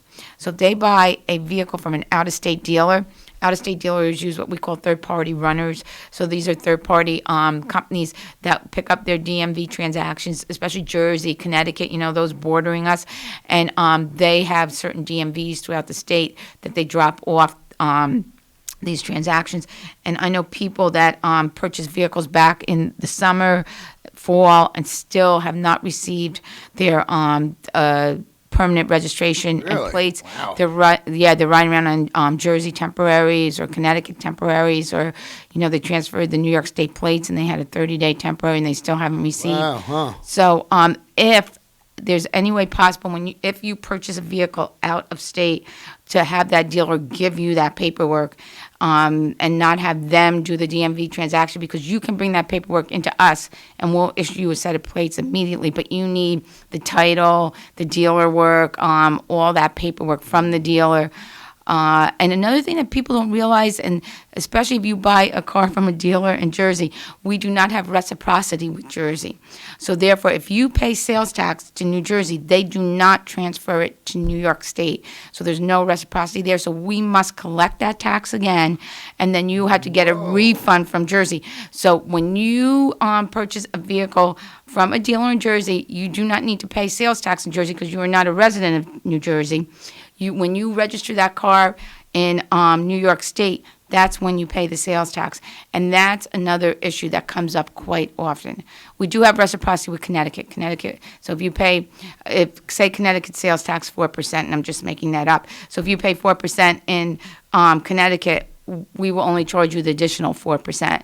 And Connecticut will forward that on to New York State. But in Jersey, there's no reciprocity. So please, if you, you can't imagine how people that buy cars from New Jersey dealers. Yeah, right on 17, you can buy McLarens, you can buy high end to low end, 70 miles away. So yeah.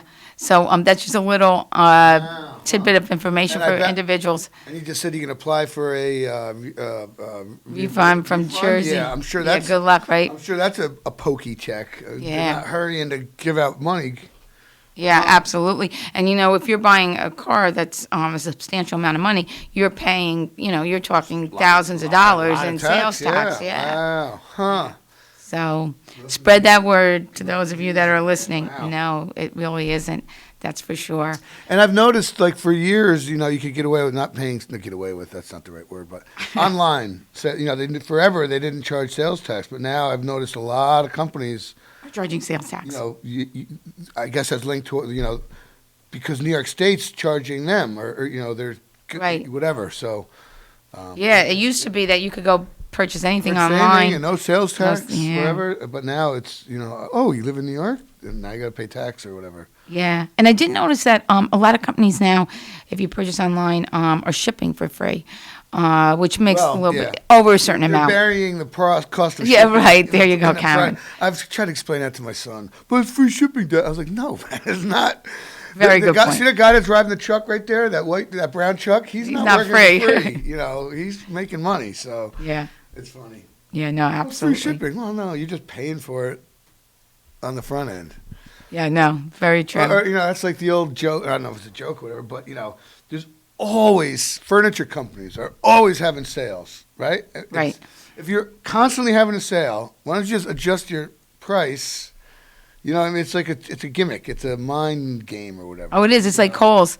It's like you get your 10, 20, or 30% off all the time. Yeah, constantly. And then you have the Kohl's cash and everything else. Yeah, same type of thing. It sucks you in or something. I guess it's a psychological thing or something. Yeah, people feel like they're getting a bargain or a deal. But no, if it's always on sale, what's the real price? Right. Right. So yeah. It does make you wonder. Yeah. Like I just bought, online, which is a couple weeks ago. I love turtlenecks. They really help keep you warm, keeping your at work. I work they do. Yeah, you're outside. So online and through Macy's, got the best, like $9 or $9.76 or something like that. Marked down from regularly $44, and they weren't like clearance. They were just like on sale. It's like, well, if this shirt normally costs $44, not the one I'm wearing, normally costs $44, and you're selling it for $9. What's the true cost? What's the true value of that shirt? How many people paid that difference before? Does it cost you $1? And likewise with the free shipping. If you spend more than, I bought 3. 2, I had to pay like $7 shipping. If I bought another $9 shirt, it got free shipping. So it was like a $2. So right. I bought a third shirt. Free shipping. Well, it's not free. It's somewhere else. What the other shirt? What is the true cost of this garment if the normal price was $44, whatever? So yeah, and you're paying $9 for it. Yeah. And they're throwing in free shipping. So that's why people say they never pay full price for anything. I guess if you look around enough, you won't have to pay full price. But yeah, no, it is. It's interesting. Yeah. Well, it's like the social media, how it influences you. 20% off, 50% off, buy one, get one free. Yeah. You know, it's all a gimmick. Yeah, and now every time I check the whatever, there's pop-up ads. The Freeman, looking at the Freeman online, there's pop-up ads for turtlenecks. Yeah. Oh, yes. There you go. Yes, that's true. Yeah, that is true. Because Cabela's now or you Dick's or whatever. Yes, so it's kind of weird. Switching gears here completely. I don't want to say this the wrong way. I try to avoid the town of Ulster, because traffic and shopping. Oh, so when you go across the I bridge. go to this Hannaford, and if I need Christmas gifts, I try to shop uptown. I go to this CVS, whatever. Because driving, it's always traffic and congestion. And you live on the side of Yeah, I town, live so here, it makes sense. The building behind, I guess it's Five Guys Burgers, or up on the sort of the rock, yes. the ledge. Yes. Kind of cool. It looks like what made me think of it looks like a building on Route 17 in New Jersey. Yeah, it it's does. Kind of modern. It's not plunked right in there, but well, it is. They blasted away the ridge and made a flat spot and building a building. Do we know what's going there? A couple different things. There was a banner on this. Like there's a big sign that says, off the suites available, but there was a sign on one of them, like there's already a tenant lined up. I forget what it was. Okay. I think it's going to be more like professional or as opposed to retail, like a physical therapist or something. I don't think it was like a, more professional medical Shake Shack or some, retail type thing. It's more professional rental type thing, commercial or whatever you want to say. But it's kind of cool, Yeah, that's great. Yeah, it is a little different. Yeah. That's a lot of excavating, a lot of work to put up that Yeah. bill. Yeah, because they cut through quite a bit of rock there. That's for sure. And I think I have read somewhere that Slice of Italy, which is right before you make the right to go up to Walmart or any of those the old stores. Friendlies. Yeah, I heard that. And if anybody's listening knows it positively that this is true, but I heard that they're opening a drive-through pizzeria where Hardee's used to be out further in Australia. So you that'd be drive nice, through and get yeah. a slice of pizza or whatever. That's a good idea. Yeah, I thought that was a really good idea, especially with COVID and everything that's going on. And empty Convenience. building there, And getting in and out of that is hard. With that busy intersection right there. It is difficult, yeah. Tough little spot there. Yeah, it is. And I see here on by the Quick Check, by the Thruway exit. Oh, a car wash is going up. Yeah, car wash. Yes. Yeah, there's, other than Wheaties up 28, there isn't one on this end of town. So that's true. I believe Doug Schulte is putting that up. Yes. Yeah. Yeah, so that's great. You don't think about that because I live out by the Armory. So living out there, you're kind of in between uptown and town of Ulster. Yeah. So you never realize, but if you're living up this way, you're right. There is not a car wash. For us, there's speaking of that, your neighborhood, I think it was Roosevelt Avenue, Sunday, we were watching a football game, and an associate friend of mine was there, and he's looking at real estate, wanting to buy a house, sick of apartment life. Well, sorry, Brandon, but bad time to be looking for not an good. apartment. Yeah. If you're looking for a deal, not the time to do that. During halftime or something, I was looking in, I think it was Roosevelt Avenue, it was right out in that neighborhood. A house came up, it was $199,000. He's like, oh, that's not bad, whatever. And I was like, come on, no way. He starts reading it. It's like 600 square feet. It's like the size of, it's a, small home. Small part. And he's like, whoa, my apartment's bigger than that. There's a reason why it's only $199,000. But now, to me, that's a lot of money. I know, In this market, it almost sounds cheap when you see that. And that's what caught his eye. A house for sale, Kingston, $199,000.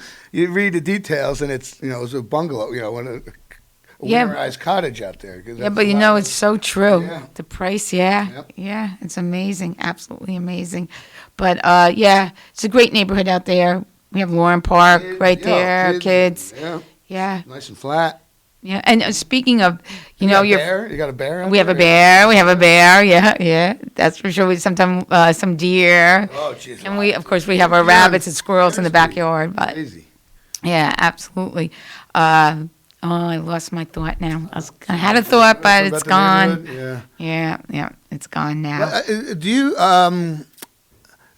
like a lot of, like where I grew up, Hillside Acres, that went through a big, when I was a kid, there was kids in every house growing up. That was my thought. There you go. That's exactly what I was going to say. Is that area the same? Is it going through a, Yeah, it is. It's going through a metamorphosis. All the folks are moving out yes, and used to know everybody in the neighborhood, and I have to say I grew up on Lipton Street, so I lived there for that neighborhood for over 60 years. So I have seen the change from when I grew up there, and there were tons of kids, and even when my kids, who are now 32 and 30, grew up there, there was just so many. I mean, they were outside all the time on the bikes over the Little League, everything like that, and you don't see it as much right now, but what I'm seeing is a lot of younger couples. Yeah, with carriages and people, I think, that have moved up from Brooklyn and from the city and so forth. Yeah, that are moving in the neighborhood, and it's nice to see the younger people. It's really nice again. I've lived on Fair Street for 25 years or more, and I've never seen so many kids in strollers as you have now, right? A year or two. It's great. I mean, they shut all those schools down a few years ago. They might have to reopen some of them, right? I know. I don't know, but it is nice. It's nice to see kids and strollers and dogs and parents and. Somebody's gonna have to shovel my driveway in a few years when I'm too old and my son's gone. So one of these kids in the strollers might be shoveling my driveways. I know. We just had neighbors move across the street from us, and they young couple from Brooklyn.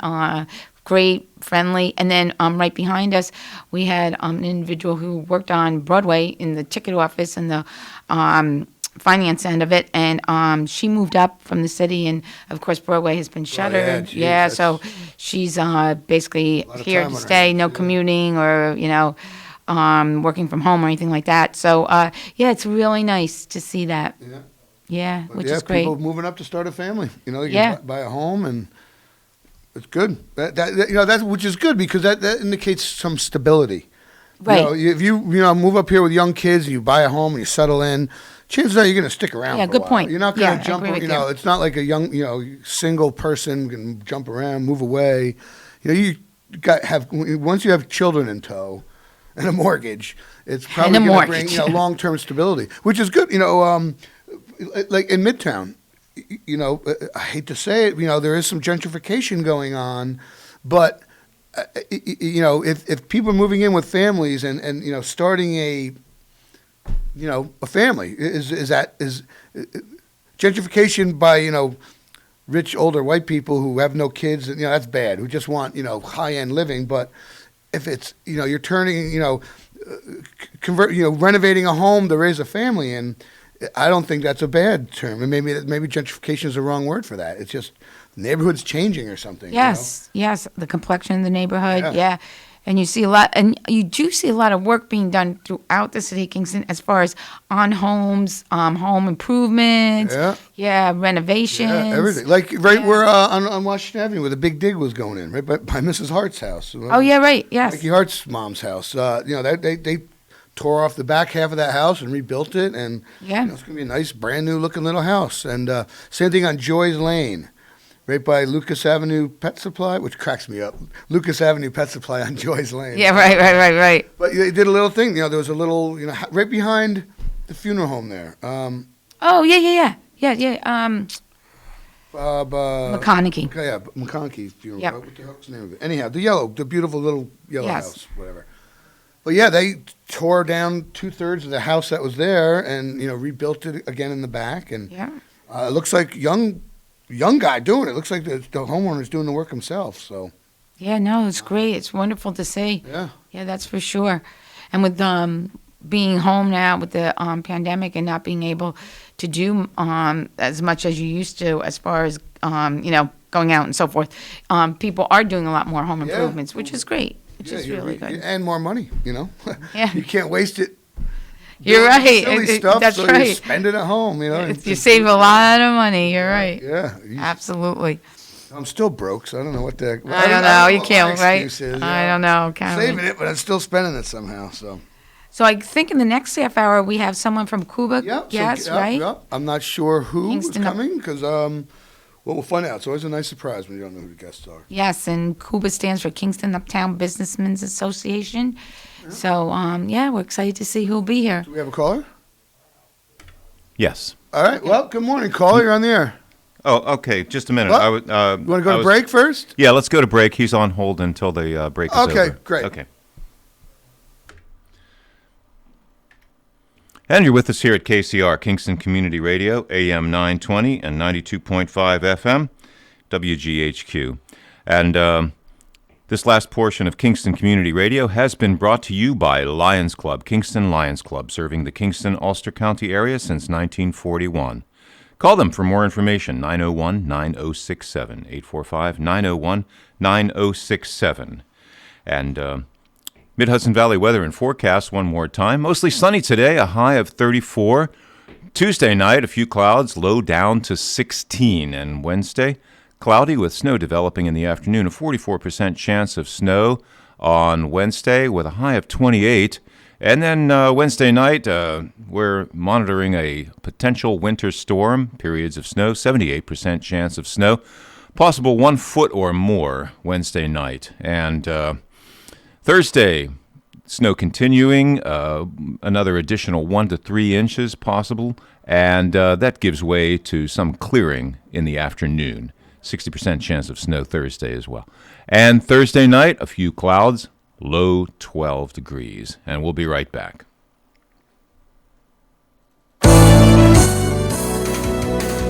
You're listening to Kingston Community Radio on WGHQ Kingston.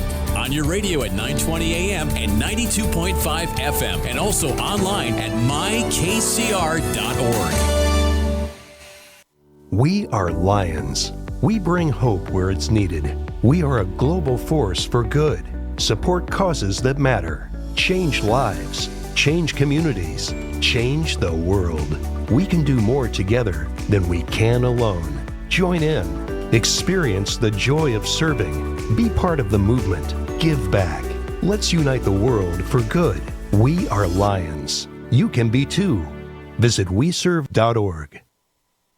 Hi, we're the Goo Goo Dolls. We're fortunate that our daughters have what they need to grow and learn. But that isn't the case for nearly 13 million kids in the U.S. that struggle with hunger. Childhood hunger is a heartbreaking reality that Feeding America is working to change. Each year, the Feeding America network of food banks rescues billions of pounds of good food that would have gone to waste and provides it to families and children in need. You can help kids in need in your community by visiting feedingamerica.org. Brought to you by Feeding America and the Ad Council.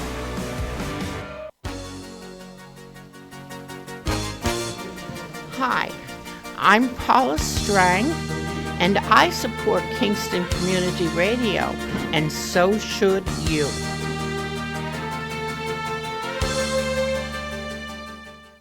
And you're listening to Kingston Community Radio, AM 920 and 92.5 FM, WGHQ, and our live streaming on mykcr.org. A powerful community bank is one that has leaders that are involved in their community. At Rondout Savings, they invest in the success of our community by working side by side with local people and local businesses. With branches in Kingston, West Hurley, and Hyde Park, also online at rondoutbank.com. Equal housing lender, member FDIC. Let's get back to the on-air studio with Nina Postupack, Cameron Rylance, and all our new guests. Welcome back. We do. We have a full studio now. We do, right, So, Cameron? We yeah, have for visitors. the home stretch, right? Yes. So- Now, do we have a caller on the air yes, before we we do. went? So we before go we to the introduce our guests? guests, let's handle this caller. Good morning, caller. You're on the air.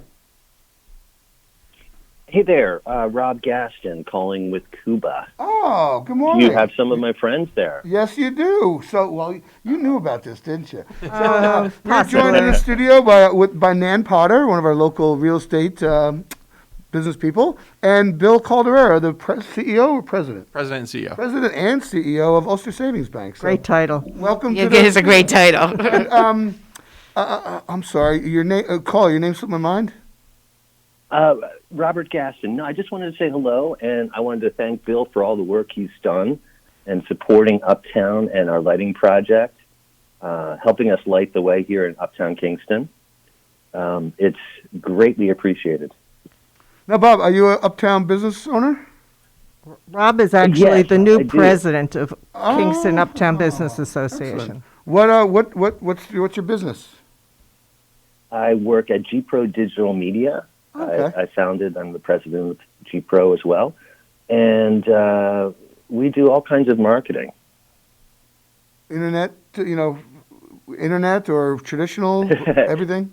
Well, it's a little bit of, these days it's a lot of websites and some graphic designs, putting together logos and such, and yeah, it's a fun business, ever changing. And you are the incoming president or the new president of the KUBA? That is true. Yes. Excellent. Effective, I think, January 1st officially. So you had brought up the Lighting the Way. This is a new program. I'm just hearing about it now. That Nan brought in some paperwork. Why don't you talk about what your program is here? Well, basically, we had wanted for a while to do something more with the Pike Plan and help show the architectural structure of it, as well as add an installation that would be something that would be year round. So we put our heads together and made a few phone calls and found the right people. And yeah, we're very fortunate to have this project come to fruition over the fall. It's if you come up to Uptown, it's along the Pike Plan. It's beautifully laid out, and we look forward to having this here for years to come. It makes a huge difference in both the safety, because it's bright, and also, gosh, just adding to the charm. So this is more than just holiday decorations. It totally is. Basically, the whole idea came about right after we started to see that the streets were pretty dark even at night in the summer, and we had outdoor dining, and we thought, how can we keep the streets bright at night? So the lights will stay on through the spring, through the summer, and hopefully just encourage people to walk, shop, dine, stay in the area, and bring more tourism and make people feel, as Rob said, safe. Yeah. Absolutely, and with outdoor dining and everything that's become so popular, I mean, it's a great addition. It really adds to the whole ambience and the whole, feeling and atmosphere of being uptown.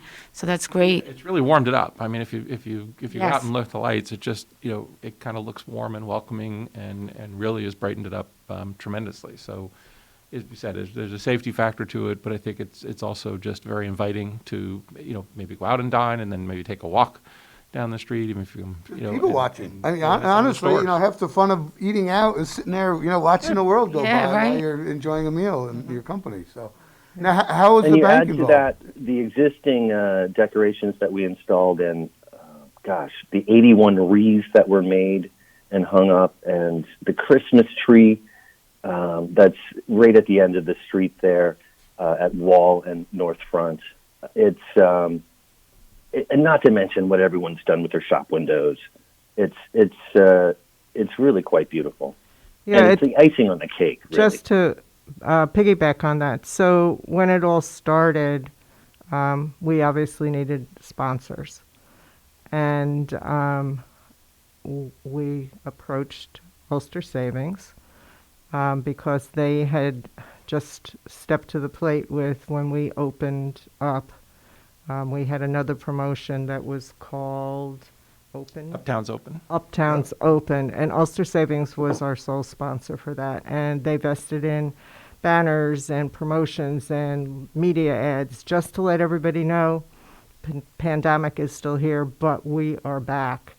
And this was sort of a follow-up to that, and I had called Bill, and he said, bring it to me in writing and let me take it where I can, and got back to me right away. And then I approached Minetti and Minetti, and they were just as happy to support a project just like this. The Christmas tree many years ago, 5 years ago, was donated by Minetti and Minetti. The topper on the new top, which is absolutely beautiful, has been donated by Eleni, our outgoing president, as a special gift to all of us. Usually she gives everybody in the organization a gift every year, and this year, of course, there's no meeting. So she said, I'd like to give a gift to the community. Yeah, that's nice. So everybody, as she said at another interview that we had, is we're all one community. Everybody works together. Yes. The DPW has been wonderful to work with us. Everybody, all the store windows look the best they've ever looked. and the people who actually did the project, their name is the Christmas Guys.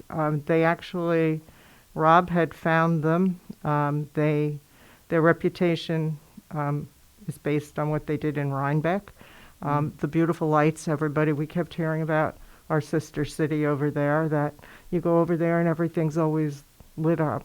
Well, obviously we couldn't do that scale the first year, so this is a first year plan, and we hope to build on it because the lights are going to last for a long time. Yeah.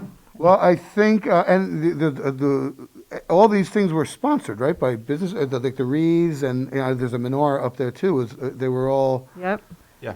Everything's been sponsored, so. Yep. It's so and sponsored. also, the Kingston Uptown Business Association put in 5,000 altogether. Wow. Because we also pulled some money from our Snowflake Festival fund because we did not have that this year. Yeah, that's so nice. everything is donated. Yeah. Yep, and we did have some individual sponsors that came forth, some businesses that are on North Front Street, Wall Street, and out of the uptown area that just did individually send in donations. We met the budget. We didn't go out to raise money because of the situation of the economy, and businesses need every cent that they have. Hard to ask for And money. it was more on a volunteer basis. Yeah. If you want to help, please come forward more than anything.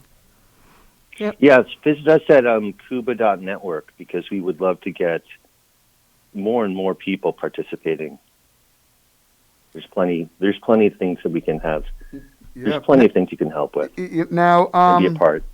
Recently I thought, shop small. There's been a I believe that's a nationwide program. Do you guys try to piggyback onto that on that, or we did? We do. We had a promotional campaign going. From the end of August. So Uptown every weekend, where we had Kingston Sidewalk Sale and we had Fall into Kingston, and of course piggybacked off of Shop Small in Kingston. And this coming weekend, December 19th and 20th, the shops are working with us and we're promoting Give a Gift from Kingston.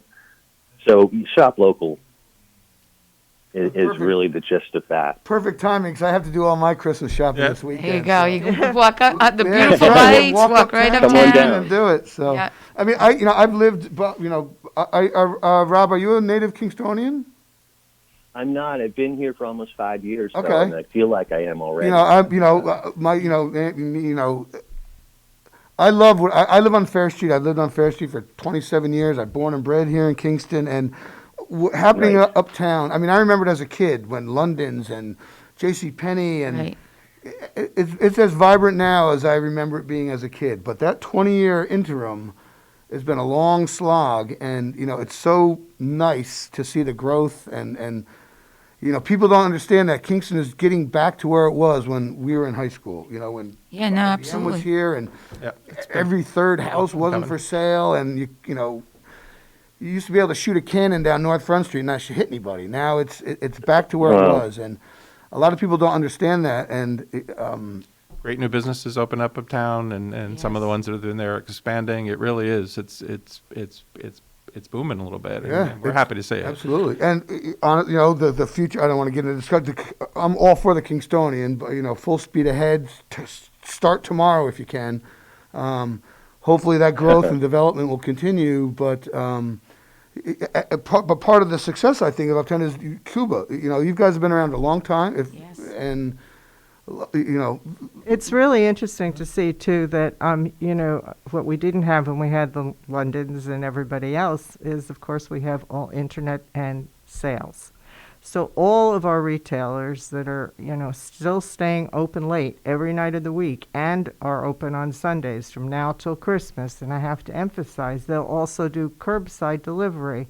They'll also, put things out, but they're also doing internet sales, and they've been doing them straight through the winter. Whether it's River Mint or it's Hamilton and Adams or it's Exit 19, just to mention a few, or Schneider's. I mean, plus the bookstore, the kitchen shop. I mean, we have so many. They are all willing to answer the phone, take your order, and have it ready for you when you come by. You don't even have to go in the stores. We used to compete with the mall. There isn't a mall anymore. Yeah, So, yeah. but it's easy. Drive through, drive up, and they're so willing to take care of you. And I mean, I've done, I would say, 80% of my shopping in Uptown. Yeah. Bill can back me up No, on me that because too. you said that the last time. Yeah, it is. We love shopping down. It's much more convenient. The merchandise itself is much better. You know, it's unique. It's different. It's stuff you don't find everywhere. But we get there's some also really, really more fun professional. stuff, Like so. Rob is a professional. He's not a retail person, but Oh, yeah. there's It's- more. mhm. And like you said, the internet has enabled. You can be an engineer and work on the second floor type. Rob and took take the advantage KUBA, of. he Hey, how took did you the know I KUBA worked on the second page. floor? He took our I didn't actually. I'm just hypothesizing. Rob took our KUBA page, and he redesigned it. But he didn't redesign it. He recreated KUBA, and we became KUBA Network instead, which was a concept. I'm old-fashioned. I'm old. I'm the historian of the group, truly. But I can tell you how it was, and I can tell you where it's going, and where it's going is with the new energy, and the new energy is just so great right now, and everybody's working together. So Rob recreated it, and you should just visit KUBA Network because it has everything that's going on all the time to the minute. As president, he'll still be punching it in, even though we have wonderful support well. staff from everybody. Rob not only works uptown, has his business uptown, he lives uptown. So he lives on Wall Street, works on Wall Street. He's been head of beautification. He put all the stars out. He decorated the tree. He's a hands-on president for sure. That's Yeah, fantastic. I have to give That's- him yes. really credit for all of that.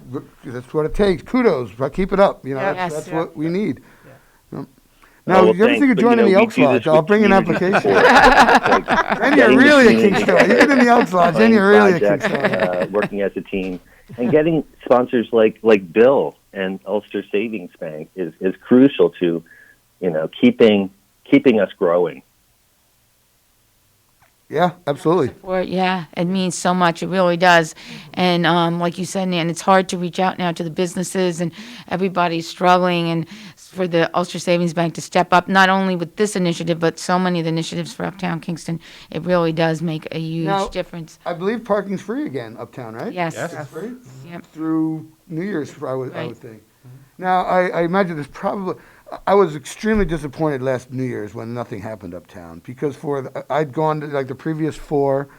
It'd become a great thing, we'd have a little dinner at my house, we'd walk uptown, celebrate the ball drop. This year, COVID, understandably, but my input, if you guys can resurrect that again, that was such a awesome time. I mean, it was really one of the best nights in the city of Kingston, just to be proud and on the street, young and old, and walking up there with my son, it was like so cool. Yeah, amongst your neighbors celebrating, it is beautiful. Yeah. So if there's any, I'll even volunteer. I live uptown, I'm not a business owner, but I'll volunteer in the committee for the 2021 New Year's or whatever, next year's celebration. Rob, get that name down. Yeah, right. 3899574. Call me next bring year. in 2022 together. That would be great. I would There's love a lot to- of things that we want to try to get, a lot of community activities we want to try to get out there in 2021. Well, I'm one of the biggest Kingston cheerleaders you're ever going to meet, so please, Good. I would love to help you out next year. But that's just my personal 2 cents. But but Bill, I mean, Ulster Savings Bank is integral to dang near every nonprofit and little league and youth organization in this county. Yes. Thank you, first of all. But you're uptown. You're a huge anchor uptown. You're probably the biggest single employer uptown. It's, I don't want to say self-serving because that sounds bad, but you hire community people. Your community people shop. It's like in your interest to see this going, and I applaud that. And you and your institution are part of the reason that Kingston has survived and is now thriving, I guess you could say. So It's part of our DNA. So we've been, we love all of our communities. We support all of our communities throughout the whole area. But Hudson Valley, we've been, Uptown has been our home base for 169 years. I mean, we've been there for a long time. So that strip, right, that one particular area is like your home neighborhood. So it's always been important to us in a piece. But it's part of our DNA. I mean, we were founded as a mutual community bank, right? So mutual bank has no shareholders, and the individuals that founded us, if you think about it, founded us for the benefit of our customers and the community, and we've stuck to that mission our entire time. I've always said there hasn't been a mutual formed in almost 100 years, and one of the reasons is, think about it, they put up their own capital, their own money, because they felt that there was a need for a financial engine within the community, and with no expectation of ever getting that money back or a return on that money. So we really take that to heart, and that's why we take a good percentage of our profits every year and put it back out into the community through both the bank and our foundation. This year alone, it's already over $500,000 we've given back out. It's probably over $20 million since we founded our foundation in 2001. 480. That's tremendous. That's a tremendous amount of money. We just ended our Mid Hudson Heroes campaign this week, which was one where we let the community vote. We had 478, I think, different nonprofits register for it, and we usually give out a total of $10,000 within it, $2,500 for the winners. This year it was so close, we decided just yesterday that we're gonna give out to the first and second place winner. Wow! Oh, that's great. Have you announced who those winners are? It's going out today. Okay. All right. I'll have to wait to hear. Hopefully in the paper tomorrow. The piece, but it was just because we felt that there was a special need this year. We went out immediately. We first heard about the pandemic first hit, and we heard about the need within I've heard you mention People's Place and others. We walked around and gave out $50,000 the first day, dropping off checks to places like People's Place and Family of Woodstock, and we did that here. We did it down in Newburgh. We served in Dutchess and Orange and all of the communities. We did the same thing, dropping off money at food pantries, knowing that the need would be great, and that it'd be a while before others were going to be able to get that. Money How many counties is Ulster Savings Bank in right now? You just mentioned. We're Dutchess, Ulster, and Orange is our core three counties that we've been in. And been there for really for years in all of them. Maybe we know we've been here for 169 years, but we've been in each of those for quite a while as well. So we've just expanded. And but our home and core has been the Mid Hudson Valley, and that's where we save. And that's where, as you said, that's our employees are from there. So we live here, we work here, and we shop here. We're part of the community. Yep. We give away a lot of money, but we also ask 100% of our employees to volunteer within the community, and that's one of our goals as well. So we give out, I think last year was over 10,000 man hours that our employees donated their time. So That's not just tremendous. the capital, but it's the human capital, right? It's the having those volunteers, and that's important to us as well. And being a Kiwanian volunteerism is huge. And, organizations like the United Way, and your lend, used to have the lend and exec or whatever it was. We do. Yep, we're here. You still had those years ago. Still do. Yep. But those things that saves money. Not only are you giving out money to these agencies, you're saving them by lending volunteers. So it's like a double positive whammy, Right. So it's wonderful. Yeah, on a small scale, we do the same thing. And Potter Realty has been known to give back on a very, very small scale. This year it was to the children's coat drive at the school. They had a really big need because the kids weren't in school, and so identifying the children that needed coats. So I formed a partnership with the Board of Realtors, and I donated 100 coats, and they donated 100 coats. Wow. And jackets to, they were dropped off at George Washington. We just got finished with Community Action doing 250 baskets for Thanksgiving, and it's nonstop. But the good thing about it is it's not just myself and my son and my one associate. Our kids come in, and our grandchildren come in, and they do the shopping, and they do everything, and they build the baskets, and then we deliver them. And even in this year when I couldn't personally be at the centers doing the things because of COVID, there were people who took it over for me and did it. And it was so rewarding that it still got done because the need was greater than ever. And so the big businesses and the small businesses are all reaching out. Pulling together. And when people heard I was doing a coat drive, they called me and said, "Do you still need coats? Up and down Wall Street, we have coats. Come get them." The need is always there. That's always there. So But that's what makes this community so special is we do have so many people that give back to it, right? Yeah. And are so invested to it. So The true. businesses, The businesses, individuals. everything. We're blessed to have so many generous, And I do have to just give a quick thanks to Julie Jordan and to Herzogs because they supply us with the wreaths. Julie supervises the tree going up. She is the chair of Snowflake, which of course could not happen this year, but we're planning for next year. And I mean, she is just all in 100% of the time, and she is a co-chair of the lighting the lights. Likewise too. All right.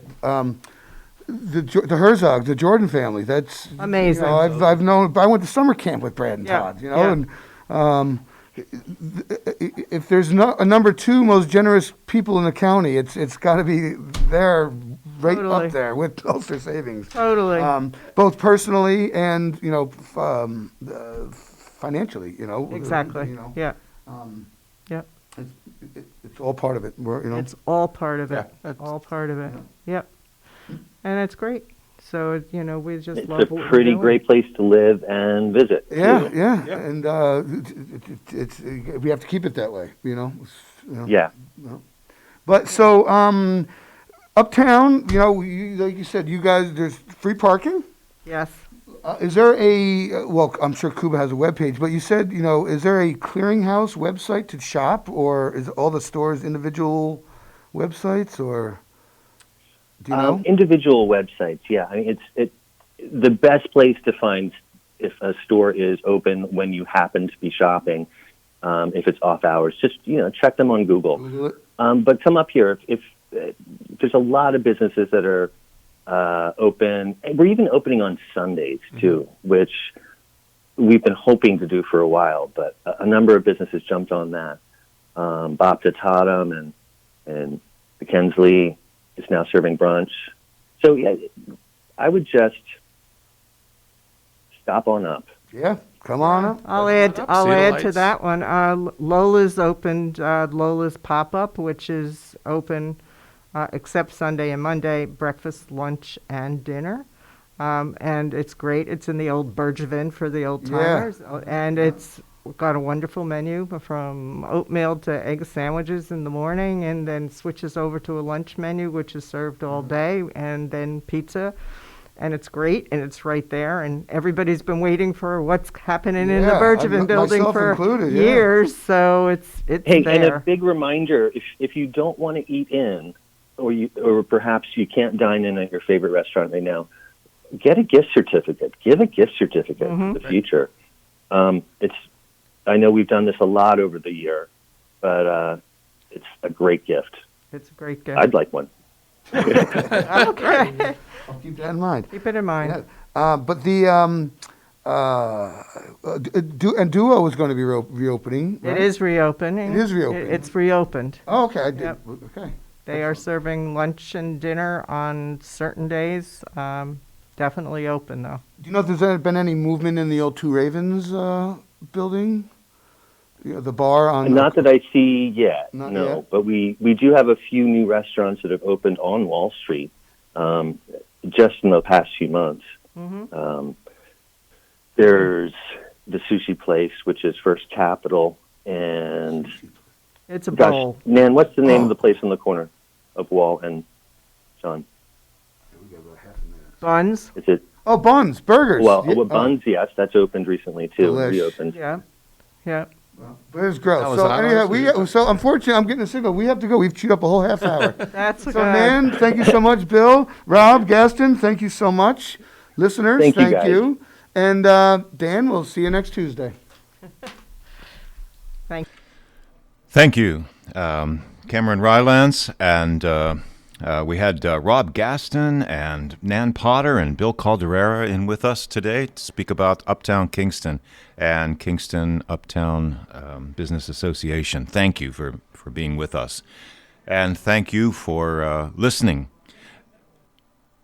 sharing the morning with us. Kingston Community Radio, AM 920 and 92.5 FM. This last portion of Kingston Community Radio was brought to you by Rondout Savings Bank.